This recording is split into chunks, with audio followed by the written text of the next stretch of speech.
business before this court draw near, give attention, and you will be heard. May God save the United States of America, the state of Florida, and this honorable board. Please be seated.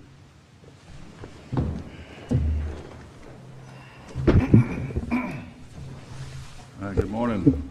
Welcome to an oral argument session of the 5th District Court of Appeal. As the marshal indicated, I'm Judge Harris, joined on the panel this morning by Judge Eisnagel and Judge McIver. Just a reminder to you all, the proceedings today are being recorded. They're also being live streamed on YouTube. If you have any your cell phones or any other noise-making devices on you, please go ahead and make sure those are silenced or turned off at this time so they don't interrupt the proceedings. Two cases we're going to do here in the courtroom today. The first one is case 22-2254, Carol Albert and Stephen Albert versus Deanna Woodall.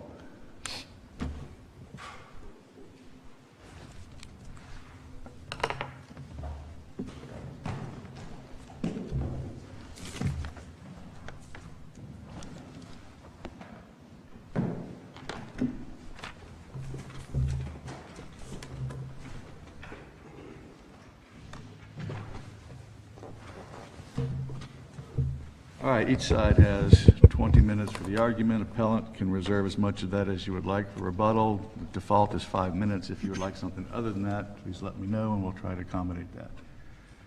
It's time if you are ready, sir, you may proceed. Thank you, Your Honor. My name is Michael DeLugo from the law firm of Wicker Smith in Orlando. May it please the court. I represent the Alberts in this appeal. This arises out of a motor vehicle accident that took place in 2012. And before I go any further, actually, I'd like to reserve 3 minutes for my rebuttal. Thank you. The lawsuit was filed in 2015, and the trial took place in July of 2022. Final judgment was entered in favor of Ms. Woodall, the amount of $505,175.66 after the jury ruled in favor of Ms. Woodall. There was a case management order that had been entered prior to trial, and that indicated that all fact and expert discovery had to be completed by no later than 15 days prior to the commencement of the trial. During the course of the testimony of Ms. Woodall, she was asked a question with regard to whether she had applied for or sought employment at a pawn shop. Perfectly reasonable question to ask in a case in which she is making a claim for wage loss. However, her response was that not only had she gone to the pawn shop, but was in potentially seeking employment, but that she had sold family jewelry in order to pay her bills. And there was an objection that was raised contemporaneously with that testimony, stating that you can't testify, a witness cannot testify, or a party cannot testify as to their poverty, which is exactly what that was. And that wasn't information that was elicited from the question that was asked. The question that was asked was going directly to her wage loss claim, which is appropriate. But she responded by testifying that she was actually pawning her family jewelry in order to pay her bills. And so that was inappropriate, and that was timely objected to. At the beginning of, or during the course of trial, counsel for Ms. Woodall announced that she was withdrawing one of her witnesses, Dr. Bohm.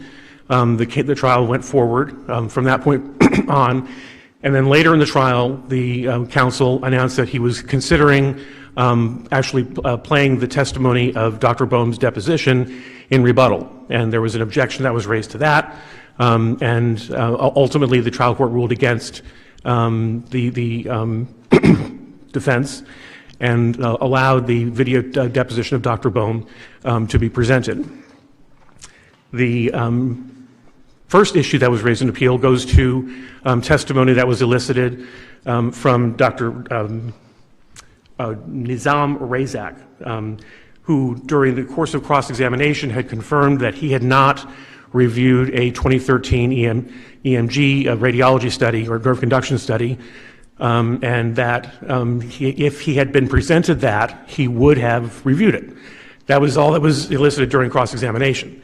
Then during the course of redirect, Ms. Woodall's counsel excuse me, sought to elicit testimony from Dr. Razak by actually allowing him to review the EMG study that he had not reviewed prior to trial. And there was 2013 one. That's correct. Yeah, that was a mistake in my brief. That was not. I referenced a 2010, and Ms. Woodall's counsel corrected me on that. That was a 2013. In evidence. That is correct.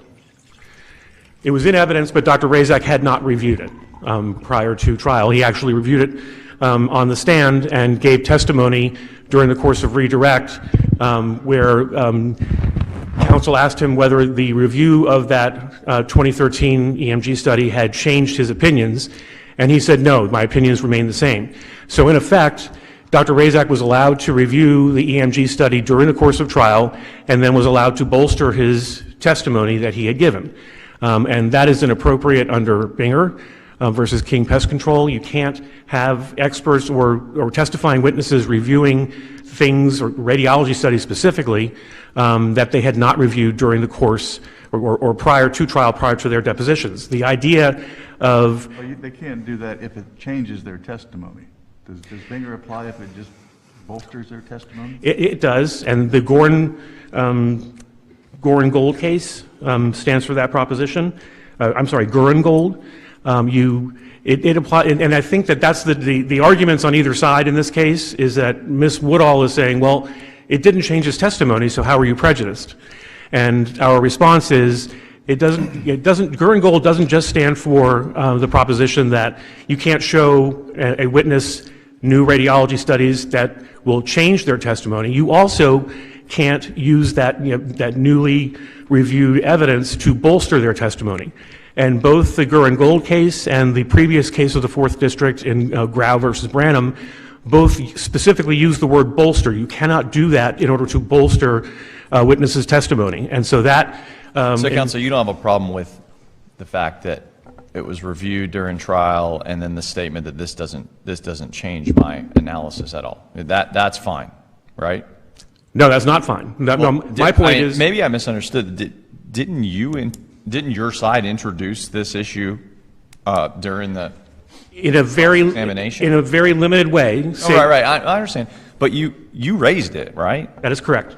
And why'd you raise it? We raised it because we wanted to point out the fact that the witness had not reviewed all of the relevant radiology studies. You thought it went to the credibility, right? Of correct. The witness, right. So at that point, once you raise it, this is not a situation where you're just silent on the issue and then they go and say, hey, let's throw in something else that they don't know is coming. I mean, you teed this up in a way. We did tee it up, but this is not a case of invited error. This is a case where we simply confirmed with the witness that he had not reviewed the EMG, and that was it. Mm-hmm. That was the extent of it. So that does not open the door to allowing the other side. Why doesn't that open the door? Because all we're doing is establishing that he had not reviewed it. Right. And that's for the purpose of saying that our witness has credibility. Right. Correct. So I guess at that point, when you sort of go down that path, at minimum, why is it inappropriate for them to say, okay, we'll take a look at it. Does it change your opinion? Because that goes against the Goren-Gold opinion, that goes against Grau versus Branham, and ultimately it goes against Binger, because Binger prohibits witnesses from reviewing new things. I don't think Binger is directly on point, is it? I wouldn't say it's directly on point, but right. the whole basis of Binger is you can't have surprise at right. trial.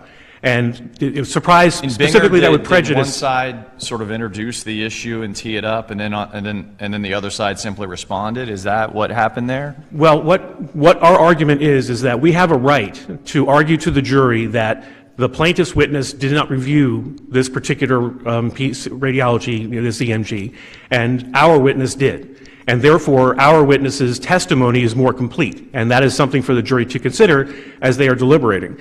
And we have the right, when we're going into trial, knowing that Dr. Razak had not reviewed the EMG, to present that to the jury and to make that argument in closing.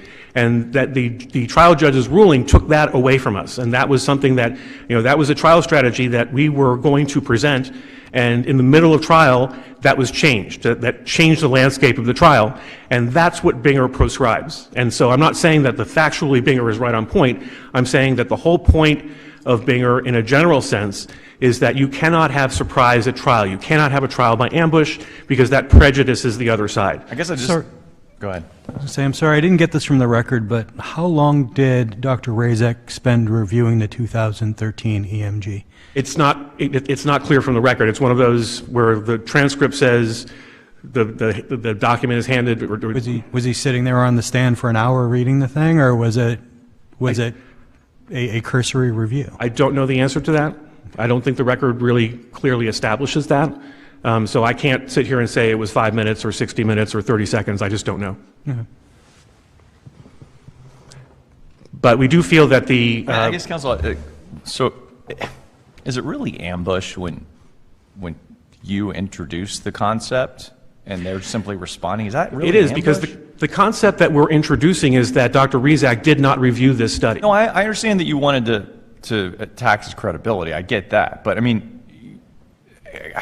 is that the same thing? Is that ambush, though, right? I mean, ambush doesn't feel like the traditional ambush in a traditional sense, does it? It does to me, because the witness is reviewing something for the first time at trial. He certainly had access to it. Counsel could have given it to him during the course of, during the 5 years or however long this case had been pending prior to the case going to trial. I mean, let's take a situation like this. Let's say, sometimes cases have massive records, right? And there are just thousands upon thousands of documents. What if one side just says, well, let's go find a document in the record, in this massive record, that's completely irrelevant to the opinion, but we're going to make a big point that this expert didn't review it. Are you telling me that then when on the other side they can't say, look at this document, is that irrelevant? That's entirely irrelevant. It doesn't change a thing. Doesn't that, what you're telling us, doesn't that open the door to that sort of gamesmanship? And if not, why not? Because the key word in your hypothetical is irrelevant. Mm-hmm. This was relevant. This was a document that... No.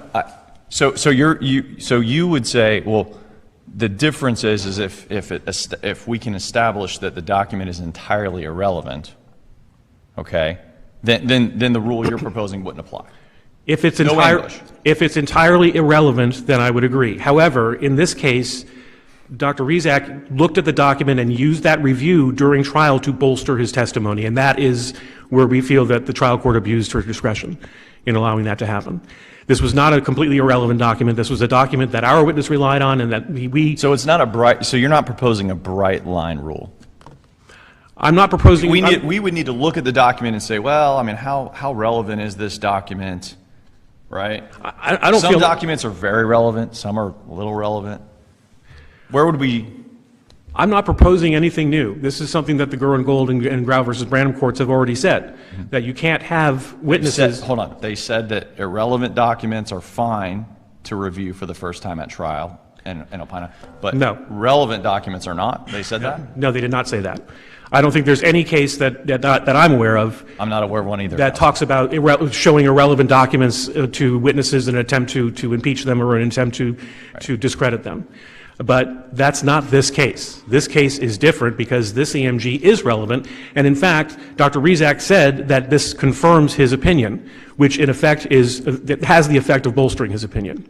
Mm-hmm. And so we feel that the trial judge's allowance of that happening constituted an abuse of discretion.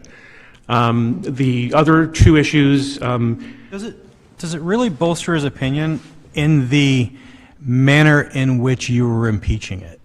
You were saying you didn't look at the 2013 EMG. Ours did. Our expert is more thorough. They looked at all of the information. You didn't look at all of the information. If you just did it right here on the stand, aren't you still making that same claim that in his initial formation of his opinion, he didn't review all the material? How is your impeachment undercut by that?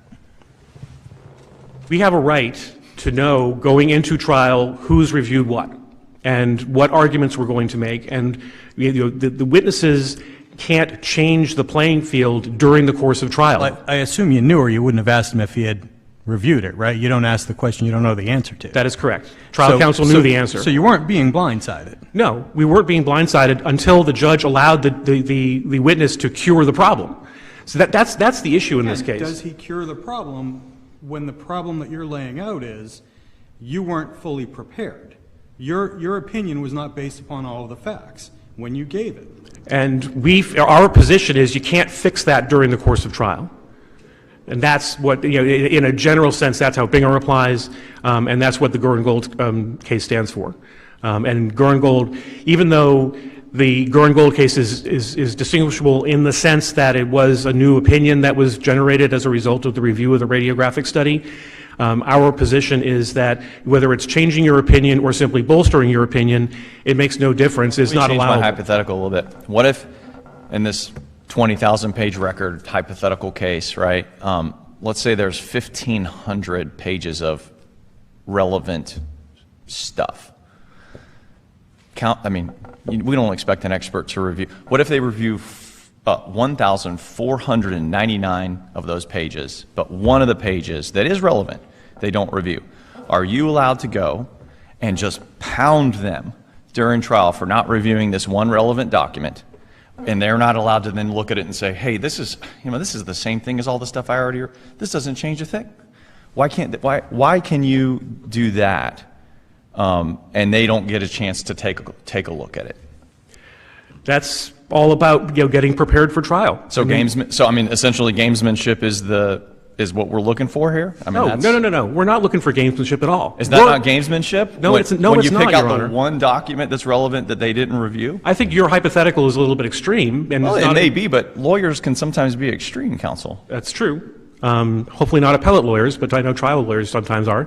But it is our position, even in your hypothetical, if there is one page out of 1,500 that the witness did not review, then the other side should be able to point that out and make that argument to the jury. And Without it should, response. And it should not be curable during the course of trial. That's what Goren-Gold stands for. That's what Grau versus Branham stands for. And that's what, in a general sense, I realize that Binger is not on all fours, but the general idea is that you cannot have surprise at trial. And that was a surprise because the witness had not reviewed the document prior to trial when he had the opportunity to, but counsel did not give him that record. You can't fix that during trial. The third issue that we have raised in our brief has to do with the witness testifying as to her poverty. We feel it was an abuse of discretion to allow that to occur. And the second issue had to do with the withdrawal of Dr. Bohm during the course of trial and then turning around and saying, no, we're going to call him in our rebuttal case. We feel that both of those decisions by the trial judge constituted an abuse of discretion and warrant a new trial on all issues. And if the court has no further questions, I would like to reserve the remainder of my time for rebuttal. Okay, thank you. Thank you, Your Honor.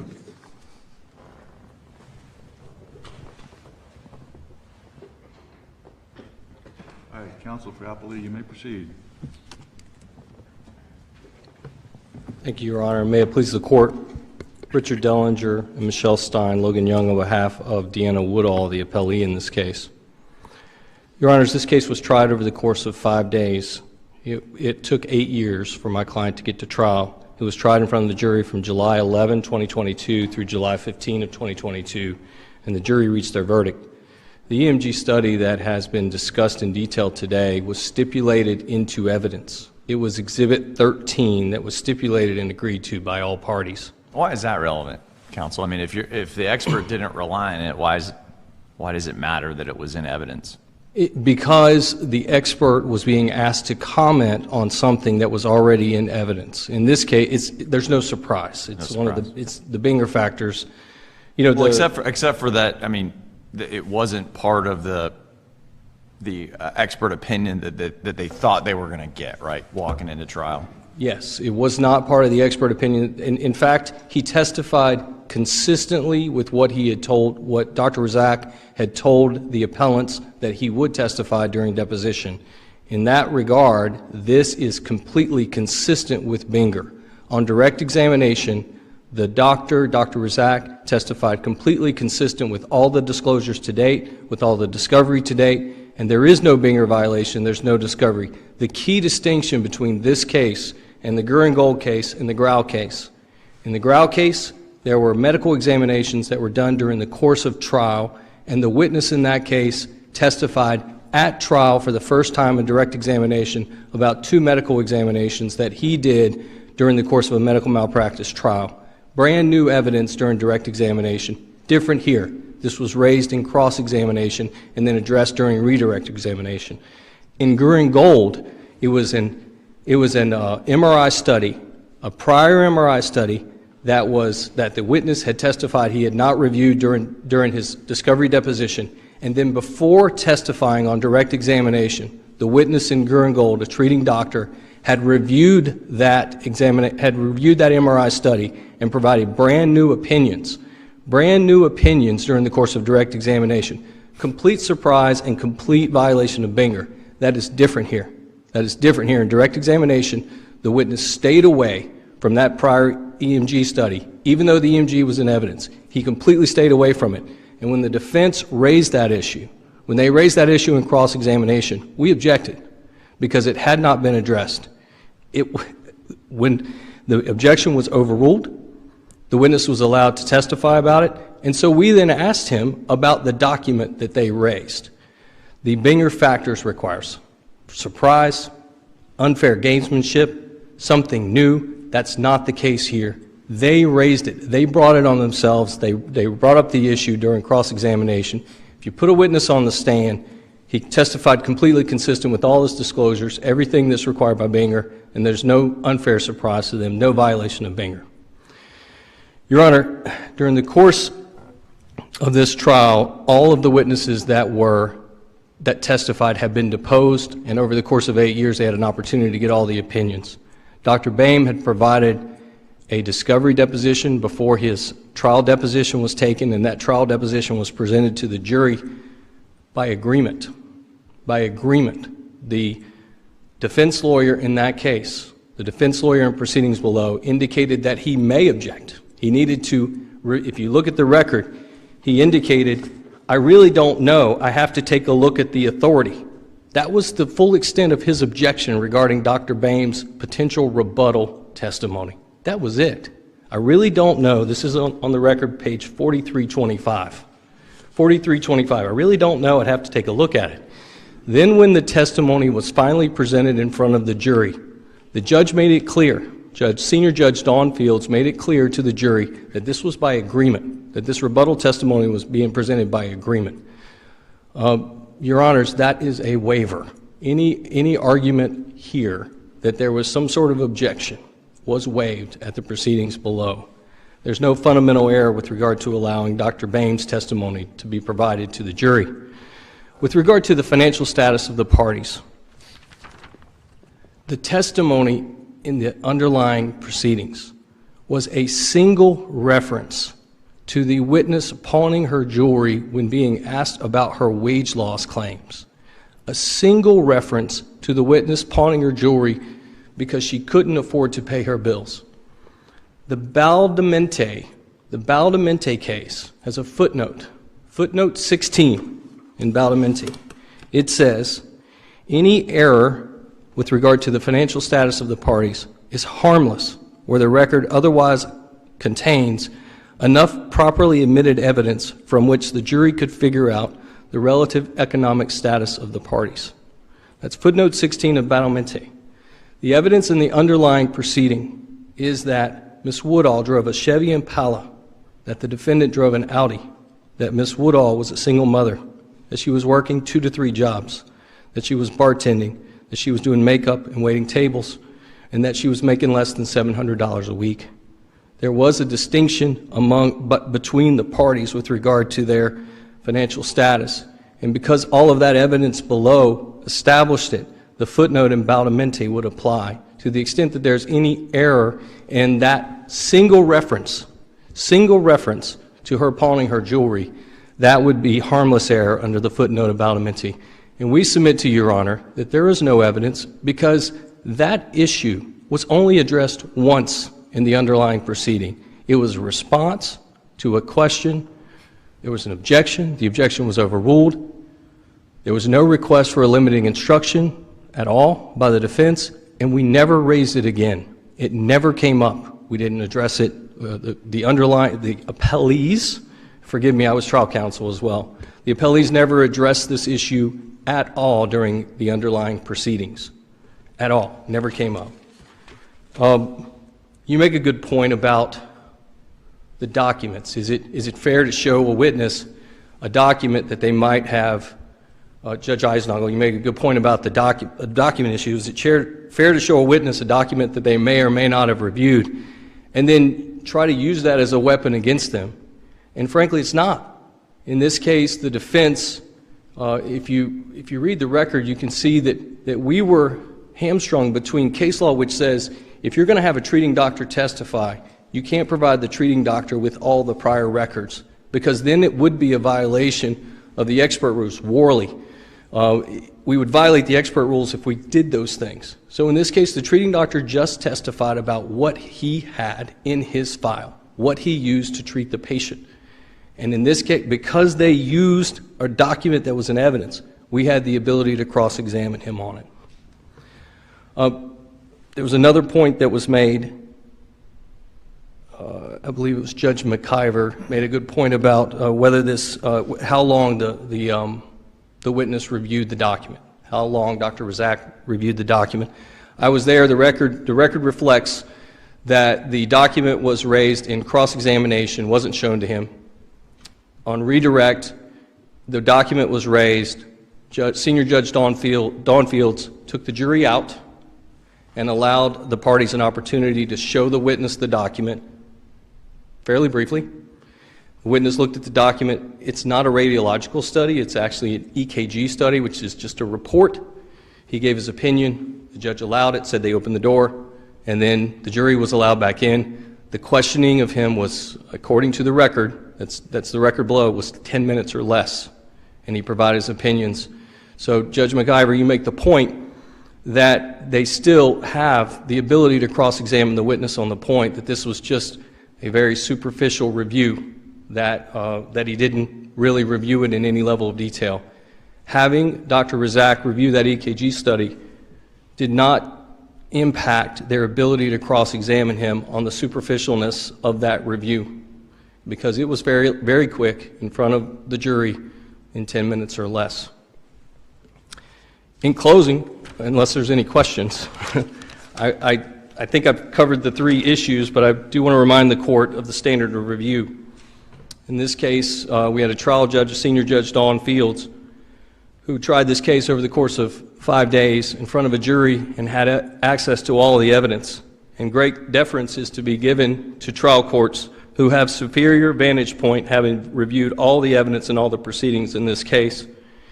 In this case, there was no abuse of discretion in allowing the evidence, whether it be the EKG study on cross-examination and then redirect the single reference to pawning or jewelry that was never addressed again, and the agreed-upon rebuttal testimony of Dr. Boehm, agreed upon, according to the record. Any error that took place in the court below would have been harmless. That testimony about the jewelry, according to the Battlementi footnote 16, would be harmless given the testimony that the jury already had about the financial status of the parties. So, Your Honors, the case should not be reversed. The judgment should stand. Thank you, Your Honor. Thank you, counsel.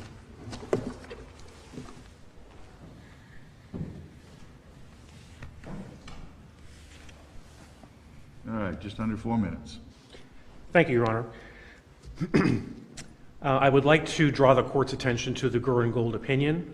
That citation is 277 Southern 3rd 600 at page 603 of that opinion. The court writes, Appellate was obviously attempting to bolster his case by showing Dr. Myers the 2010 MRI after appellants had relied on the cutoff of discovery and the commencement of trial. Okay, that sentence is clear that it is not just a change in a testimony of a witness by showing them something new that is out of bounds. It is the effort to bolster the testimony of that witness by showing that witness a document that they had not reviewed prior to trial. And so, talking about how, well, Dr. Razak didn't change his opinion as a result of reviewing the EMG during trial is simply misses the point. The point is that you cannot have a witness review things for the first time while they're on the stand, and give opinion testimony regarding the review of that document. And that's why we feel that that was an abuse of discretion, and that's why we feel that the case should be reversed and remanded for a new trial on all issues. And with that, I'm going to rely on the contents of my briefs. Thank you. All right, thank you both very much.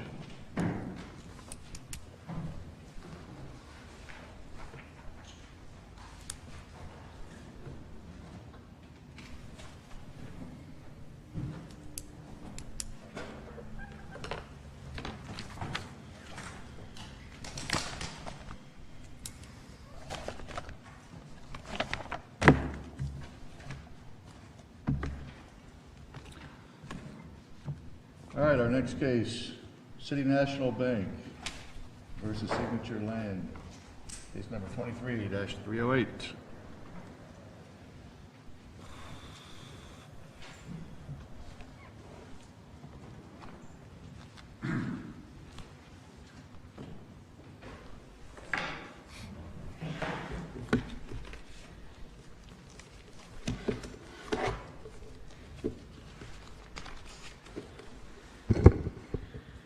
All right, counsel, the rebuttal time is set at 5 minutes. Would you like something other than that, or is that okay? 5 minutes is great, Your Honor. Thank you. Good, thank you, sir. You may proceed when you're ready.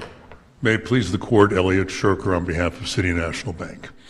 Signature Land's principal, Stephen Leggett, sought to rezone City National's trust property for his own benefit because he wanted to buy and develop the property, and the political winds were right, he believed, for rezoning the property for residential development. He acted at his own risk, as he acknowledged to trust beneficiary Leonard Abbas, quoting from the record at 2256, "If for any unforeseen reason we are not able to continue, I will walk away from this project with no argument about the costs I have incurred, and City National's property will have an added value free of charge." At what point was that? That was in April of 2015. No, don't give me a date. Give me the timeline. That was after, it seems like that was written pretty late in the process. That's correct, Your Honor. Yeah. That's when Leggett was trying to buy the property, insisting that he pay the pre-rezoning price of $6 million from 2013. Yeah, that was after the rezoning had already occurred. That's correct, Your Honor. Okay, all right. So maybe not as helpful for you as if it had been stated well before the rezoning. There was no contact before the rezoning. Well, I'm just saying that would help your case a lot more if it was much earlier, correct? Do you agree? Well, my point, Your Honor, is he has it exactly right. This was an unrequested benefit conferred voluntarily for Leggett's own benefit. And the question on this appeal... Well, they anticipated, I mean, it was at least... there was an anticipation that there would be a sale of the property, right? I mean, at least on his part. Completely unilateral, Your Honor. Okay. The deal fell apart when he couldn't finance it in 2013. And there was no contact between Signature Land and the beneficiaries. Instead, Leggett and Ruckman, the real estate broker, went off on their own, submitted an application in City National's name. Let's assume for a moment, just theoretical question. Let's assume for a moment that Ruckman was at least an apparent agent. Okay, let's just assume that for a moment. Then now, what was it done without contact? Then you said it was done without any contact with the beneficiaries. But if Ruckman was an apparent agent, then that's no longer true, correct? If Ruckman was an apparent agent, they have a lot better case. But the testimony from Leggett, was that we did nothing. The beneficiaries did nothing to constitute Ruckman as an apparent agent. What he said was that neither City National nor the beneficiaries made any representation to create an appearance of Ruckman's authority to act for City National. That's transcript volume 2 at pages 189 through 90. Nor, more importantly, did he rely on any representations by City National regarding Ruckman's authority. And Ruckman told him, and this is also undisputed, that he had no authority to sign the application. So there's no basis for apparent agency whatsoever. Of course, that would change the case considerably, but there's no basis for apparent agency. If there was apparent agency, then, so I understand what you're saying, fair enough, but if there were a parent agency in this case, right, then how would the analysis go as far as an unjust enrichment claim? I mean, I could still imagine a situation where Ruckman says, hey, do what you want, you know, I don't know if we'll come to a deal or not. Maybe we will, maybe we won't. But do, you know, at your own risk. And it seems like in that situation that there would not be a claim for unjust enrichment. Do you agree? If Ruckman was the agent, apparent or otherwise, Right. There's no claim of actual agency, Correct. of course. If he was the agent, apparent or otherwise, that would definitely shine a different light, and there's no question about it. But I'm saying even then, you wouldn't necessarily have an unjust enrichment claim, or would you? Right. Actually, Your Honor, You think you would? So if Ruckman says, hey, go ahead, do it at your own risk, though, because I don't know if we're going to have a deal. But if you want to do that at your own risk, hoping that there is a deal, go ahead. You think there's an unjust enrichment claim? Yes, Your Honor, I do. Okay. Leggett was acting on his own hook. In his own words, he was gambling. He says, that's what I do for a living. And he was gambling that he'd be able to go back to the beneficiaries and say, please sell me the property at the original price. Now, the letter I was quoting from at 2256, the email letter, is a rather extensive history that Mr. Leggett sends. It's not just a one-word dash-off or one-paragraph dash-off of an email. This was dated April 22nd, 2015, and it's directed to the beneficiaries. It goes through the entire history of what he was doing. And what he says in so many words is, I went ahead and started the rezoning process. Potential investors wanted the zoning in place. I take an active role in Jacksonville politics. Our district councilman indicated that he could support the project, but he was going to be term limited. With the rezoning process taking 4 months, I knew we needed to get started. He said further, 2255, I honestly was never concerned about the fact that we didn't have a signed contract because I continued to work with Ruckman on the project, and we believed the price in the previous agreement would be acceptable, with no indication whatsoever that that was true as to the beneficiaries. It was 2 years later, and there was no indication whatsoever. I respectfully ask you to honor the negotiated price. What he wanted to do was this: get the property improved with the rezoning, then buy it for the 2013 price.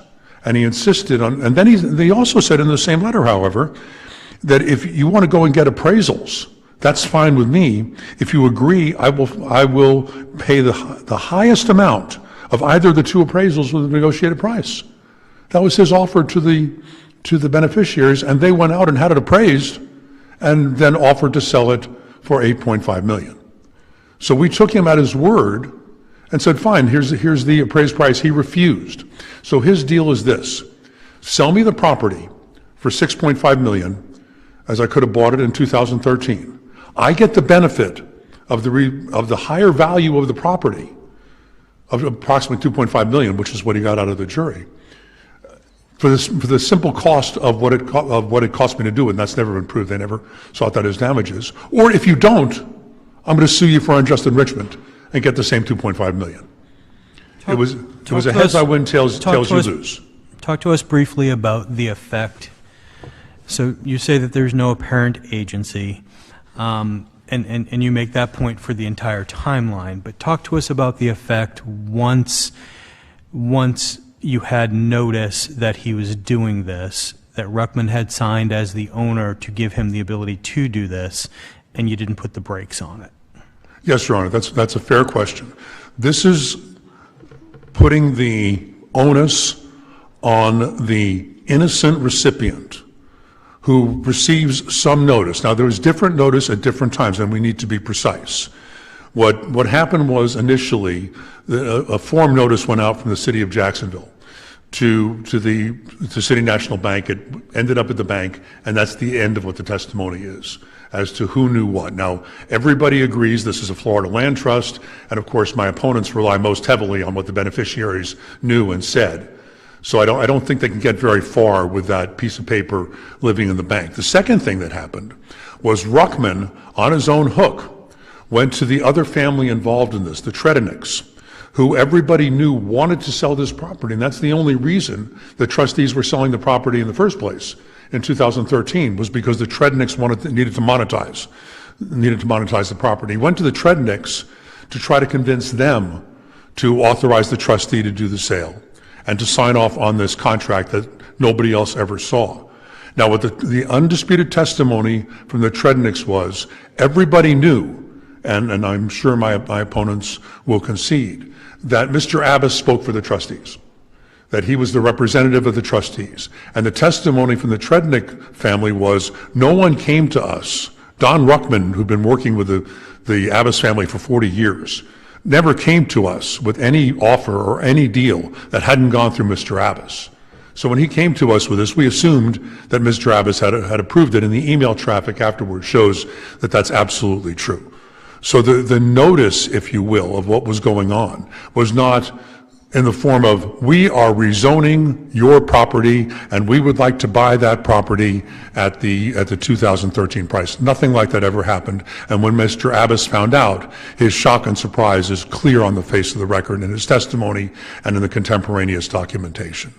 That he was stunned that somehow Don Ruckman had gotten together with Leggett to do this. Before the rezoning occurred, did they find out before? Before the rezoning, yes. Yes, they did.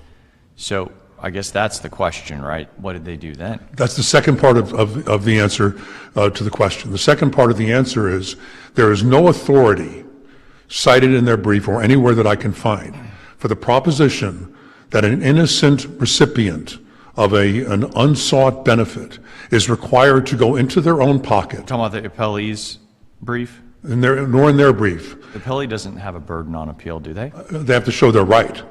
There's no authority for the proposition. Don't we presume that the trial court's order is correct? This is a legal question, Your Honor. Okay. Is this unjust? Is one who is conferred a supposed benefit unilaterally and voluntarily by an officious intermeddler required to throw themselves in the path, if you will, of the unjust of the claimant's of the claim? Did your client accept and retain the benefit? Our client still owns the property, yes, Your Honor. Did your client defend the rezoning? That's correct. Okay. Could that be viewed as acceptance and retention of the conferred benefit? We have to look at the circumstances to answer that question. Okay. What we were told was two things by Leggett and Ruckman. We were told, first of all, the part that I read at the beginning of this, of my argument, if we don't have a deal, I'm walking away. So we knew that. We also knew, because Ruckman was importuning the Trednicks, who he knew wanted to sell the property. This is what's going to happen. We have unleashed a firestorm, that's their own words, of opposition to this project. Citizens were up in arms about the rezoning, and we're fighting to oppose it. If you lose... I understand there may be reasons why they felt that they wanted to or needed to accept and retain the benefit. I get that, but does that change the fact that they accepted and retained the benefit? Your Honor, I'm more specifically answering the question of their defense of the rezoning. Right. They were being told that if you lose, this will affect the value of your properties. I read that in the record. I understand. So the question, was this a voluntary, the unjust enrichment question, was this a voluntary acceptance, or was this playing the hand that was dealt by the officious intermeddler? If I'm selling my house... Fair enough. So when you point out that, well, okay, so you have the defending it afterwards, but then you also have that you knew before the rezoning occurred, and you didn't jump, not you, obviously, your clients didn't jump in to say, hey, stop, right? So when you put the two together, why is that not competent, at least competent substantial evidence for the fact finder to say, hey, you accepted and retained the benefit? We submit it's a legal question, Your Honor. Okay. Which is why we're comfortable bringing it before this court after a jury trial. The legal question is, does a property owner who becomes aware of an unrequested, unsolicited benefit have an obligation to leap in and stop the activities of the officious intermeddler? And we rely in particular on Judge Posner's example that we quote in the reply brief of sitting on your back porch having an afternoon drink, and itinerant musicians come up and entertain you, and then when you decide not to pay them, run to court and claim they unjustly enriched you. Well, you knew that they were conferring a benefit on you. They were providing you a very pleasant afternoon. Are you required to jump out and say, stop? And I can't find any authority for that proposition. It goes to the question of voluntary acceptance as opposed to knowledge.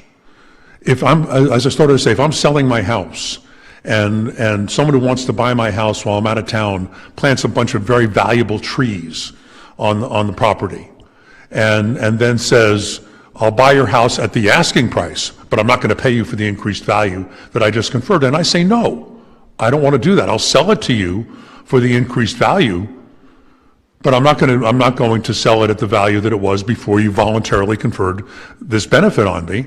And the answer to that is, well, then fine, I get you the other way and I sue you for unjust enrichment. I create what I believe we fairly call a Hobson's choice. Either you sell me the property at a reduced price, not what it's worth, or it's an unjust enrichment claim. And we submit that's not the stuff of which an unjust Rely enrichment. heavily on the restatement, the third. I do, Your Honor. The third restatement, correct? I do, Your Honor. I didn't see any Florida case adopting the third restatement. Not that that's dispositive, but it certainly would be of interest. Did I miss one? We cite at least 4 cases Right. in which the restatement is looked to by the Florida courts. There's no Florida Supreme Court case that expressly adopts the restatement as the law of Florida, but the courts frequently look to the restatement, and we submit these are basic unjust enrichment principles. And we particularly commend Section 30, Comment C, which expressly addresses exactly this situation. And the only case we can find in the country on this is the case from Idaho that we cited in our brief, where a party voluntarily rezoned property and then claimed unjust enrichment when, because of a boundary dispute, it ended up the neighbor's property. They said, you voluntarily rezoned it, no one asked you to do it, and you don't get the benefit, you don't get to recover the benefit of doing that. I'm aware that I'm at my rebuttal time, Judge Harris, but I would like to touch on damages before I sit down. If I use up my time, then so be it. We submit that unjust enrichment damages under Florida law, even if liability stands, do not authorize the jury's award. The jury rejected the plaintiff's claim. The plaintiff's claim is that the property was worth $3.5 million before rezoning and was worth $9 million after the rezoning. And they requested $5.5 million. The jury rejected that and awarded approximately $2.5 million, which was the difference between the offering price in 2013, which plaintiffs concede at record 1561 was not the value of the property, and the offering price, the unaccepted offer in 2015, which Florida law says is not a marker of value. So we have 2 non-markers of value that the jury selected on its own as establishing the $2.5 million in damages. We rely on this court's decision in American Safety. Damages cannot be based on speculation, conjecture, or guesswork in an unjust enrichment case as in any other case. The only other point I'd like to make on damages before I sit down and rely on my brief for the rest of the argument is that Leggett testified that he had an investor. He couldn't close without this investor. He needed a huge cash infusion to close. And he had no operating agreement with the investor, Mr. Sorensen, at all. He said his share of the ultimate deal could be 50%, could be as little as 25% if they ever came to an operating agreement. He recovered the entire $2.5 million, which he never would have gotten had he done the deal that would have allowed him to buy the property. That's exactly the 3rd DCA Alvarez case, where a 50-50 split was created out of whole cloth, and they could not recover those damages. Again, complete and total failure to prove any damages, even if the liability verdict can stand. Thank you very much. All right, thank you, sir.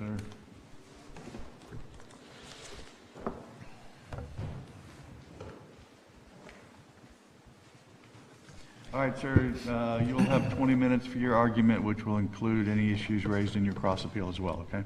May I review any time for rebuttal only on the cross appeal issue? Just the 20 minutes, okay? All right, thank you, Your Honor.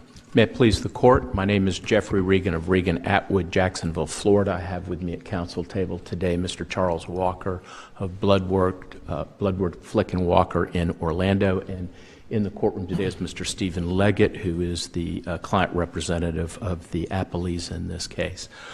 Counsel, I'm not sure the question is as important, given your opposing counsel's argument. But under the sort of the elements of unjust enrichment, if we had a situation where you were the owner of a property and I came to you and I said, hey, I know that I don't know if we'll have a deal or not. You won't tell me there's going to be a deal, but gee, I really hope that you and I can come to a deal, but I need to make some improvements because of time issues, and I'm just going to do that. And I understand that it's at my own risk.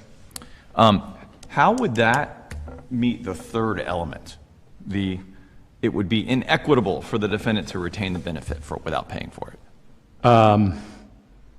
Yes, sir, and I understood that's the fourth benefit, that it really would be inequitable or unjust. How would it be unjust when I've said, hey, I understand I'm totally on me, and I understand I'm totally taking a risk here, and you're not agreeing to anything, but I'm just going to do this because I'm hoping on hope, right? How is that inequitable at that point? Under those facts that you've stated, that may not be unequitable. That's not even remotely similar to the facts of this case. Give me 1 minute on why not, or 45 seconds. On the facts on this case, right? Mm-hmm. Okay. The issues on this case is there had been a fully negotiated contract for $6,025,000 that did not close. There had been contracts for the exact same amount that the parties had written out that simply hadn't been signed, and the representations had always been, you're going to get the deal for the $6,025,000. So it's not the analogy that you put up, which would be an imperfect analogy. You're talking about much different from Ruckman?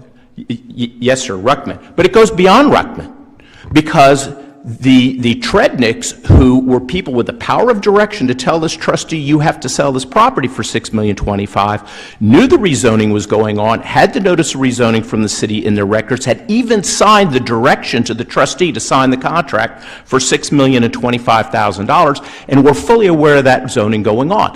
They complain, all of their arguments is the jury should have come up with a different decision. What they have to establish is, as a matter of law, all of those facts were irrelevant for the jury, and that they shouldn't have been concerned. Trednick knew that. Similarly, the person with the power of direction, Mr. Abbas, knew about it before the rezoning came down, and he knew about the contract. It's undisputed in the record that Mr. Ruckman sent him the full zoning application with all the pricing. He laid it down all before the zoning was done. Mr. Abbas, who is active with the University of Miami, received an email from a professor at University of Miami saying, I'm forwarding an email from another person to you because you may not know what's going on with your land in Jacksonville.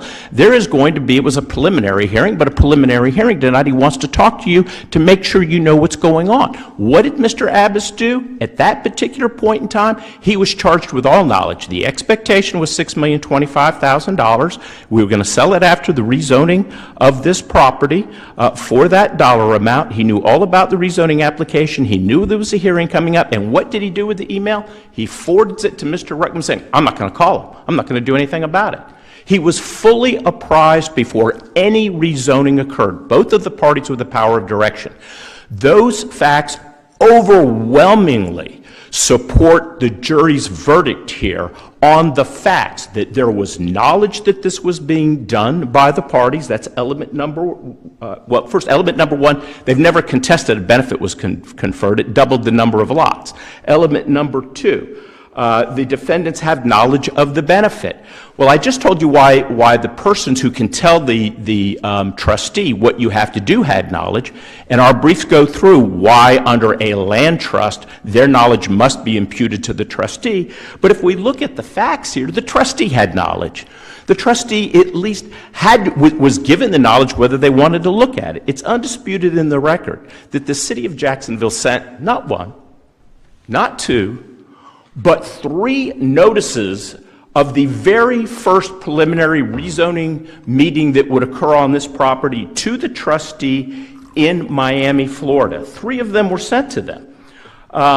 They were mailed at least 2 weeks before that prior hearing. That notice was also in the Trednick's records. The jury could easily have inferred that the Trednicks got that notice of the rezoning that is in their corporate records from where? From the trustee it was sent to. Why don't you briefly talk to us about apparent authority? What evidence, what's the best evidence to support the apparent authority issue? Right. The best evidence of the apparent authority begins with the 2013 contract. The evidence at this trial was that Mr. Ruckman was the only representative of the trust in Jacksonville, Florida. He was the only person that managed the trust and the trust property in Jacksonville, Florida. He was paid a monthly management fee to do so on that property. He was the only person that you could contact, the only person you were allowed to speak with even about any potential purchase of this property was Mr. Ruckman. He was the only person that did any of the negotiations of the 2013 contract with Mr. Leggett. The negotiations and representations he made with Mr. Leggett under that contract were approved by the beneficiaries having the power of direction and then signed off on by the trustee. They went up to the closing, and then Mr. Leggett couldn't fund it, and he defaulted. After he defaulted, the attorney for the trust who was going to do the closing sent a letter out, we're taking your $200,000 deposit because you've defaulted. If your circumstances, meaning your financial circumstances, change, contact Mr. Ruckman. That's what it says in the letter that's in evidence to them. So what did he do? He did just that. He contacted Mr. Ruckman. And then they went through this whole series for another year in which they talked about the property, and Mr. Ruckman said, when you get another investor, we'll go to close the property. He did get another investor, Mr. Robin Sorensen, the founder of Subway sandwiches, of that huge national franchise, was going to be his other investor. And he also determined that the city council was going to change, and the councilman who supported this rezoning was going to be getting term limited out. So he said, why don't we do it now? Mr. Ruckman said it's a great idea, so they went forward to it. So Ruckman has all of the knowledge. They go forward with the rezoning. All of that gets sent to the trustee. It all ends up in the beneficiaries' records. Both of the beneficiaries with the power of direction know all of the facts, everything, before any passage of this rezoning. While there's still just preliminary hearings going on, they do nothing. They stand by and do nothing. They don't call the city of Jacksonville and say, hey, city of Jacksonville, Mr. Ruckman didn't have authority to sign that. He shouldn't have done that. Stop the rezoning. They didn't ask, at least defer the rezoning hearings for another hearing. There was testimony at the trial from Mr. Leggett. They deferred it once before when they found out how much public opposition there was going to be. Everybody wanted to regroup and figure out how to deal with it, okay? So none of those things were going. Opposing counsel says this is a pure legal question, and that you are asking us to create a legal onus where one doesn't exist for them to have to intervene and stop what was happening. Can you address that for us? Yes, sir. I don't think that that's a legal issue at all that's required that you intervene. The elements of unjust enrichment are simply that a benefit's conferred uncontested, that you have knowledge. We've established there is knowledge so many different ways here before it was done. And then there is the acceptance element of this, and there's the unjust element of it, okay? And so the jury has to determine what is unjust. And this goes to the damages issues raised too, okay? The jury has a factual decision to say, was it unjust that they didn't contact them or not? Is it unjust that did they have enough time or not? Those are all issues for the jury. They're asking this court to fundamentally rewrite decades of unjust enrichment law, of common law that's existed in this state. I don't believe that that's appropriate at all. This is fundamentally a jury issue. And that's what it comes down to. They knew about it, they took advantage of it. And it goes on the damages side, because I want to address the damages with respect to that issue and saying, well, there was no damages on it. They actually requested a fifth element. These are standard Supreme Court approved jury instructions on unjust enrichment that were used in this case. They convinced the trial court to add, in essence, a fifth element, which is you have to take into consideration the expectations of the plaintiff in this case. What did they really expect, okay? In the analogy you gave that you just volunteered to do it, you don't expect to get anything. Oh, you just go to somebody's property, you improve it, saying, I'm just going to do this, I don't know if you'll agree with it or not. There was an expectation here. There was an expectation here, I am going to actually buy this property. I'm going to get it for $6 million, and I'm going to get some of the benefit of this rezoning, okay? And so that goes to that whole unjust rich element that exists on that. So the jury had all of that evidence, and they were allowed to weigh it, and they were allowed to argue it, which they did to the jury, but the jury just simply didn't accept it. So what I would say, Your Honor, is that what they're requesting this court to do is just fundamentally change the law. There is no basis to do that. It's in the elements. Did you accept the benefit? And even if you accept the benefit, the jury doesn't have to give you that increased benefit. They can say, under all the facts and circumstances, we don't think it's just that you get it. And that is one of the 4 elements that goes to the jury. That's not a matter of law issue for the court. I will say there certainly could be some circumstances under which that might rise to a legal issue. For example, in the Montage versus Athlete Tech case that was cited to it, and it's much different than our case here, okay? There was a joint venture, and the lost profits from the illegal use of the computer source code, the plaintiff only owned 50%. The plaintiff in this case is Signature Land and Edward Creek Signature. Those are the plaintiffs in the case. They're corporations. They're not the individuals. In the Montage case that was cited to, the plaintiff in that case was the actual owner of the only 50%. They were the same identity, which is different from this case. And the court very correctly in that case said, under the facts and circumstances of that particular case, it's not unjust. Okay, you have to reduce them. The lost profits are 100% of the profits, but he only owned 50% of the 100 profits as the plaintiff. That makes sense. But the court followed the same law that has existed for decades in this state. That is a jury issue. It goes to the jury. And it comes down to the unjustment argument. So what they want you to do is to take away from the jury whether or not the enrichment is unjust. And touching on the damages issue for that, okay, and they're arguing that where do you come up with $2,475,000? Well, that's a determination with mathematical exactness, and the jury hit it right dead on. When they asked for the instruction that the jury should consider the expectations of the plaintiffs, that is simply a supplement to the 4th element. Is it unjust? Consider their expectations when you determine that the increased value to the owner becomes unjust. They argued throughout the case the $6,025,000 should have been set as a floor. Well, guess what? The jury agreed with them. Okay, and they set that as their floor. The prior purchase price of $6,025,000 is the floor. Now, damages in unjust enrichment, unless it's unjust or unfair under the 4th element, and the jury will let you know that, is measured from the perspective of the increase in value to the owner.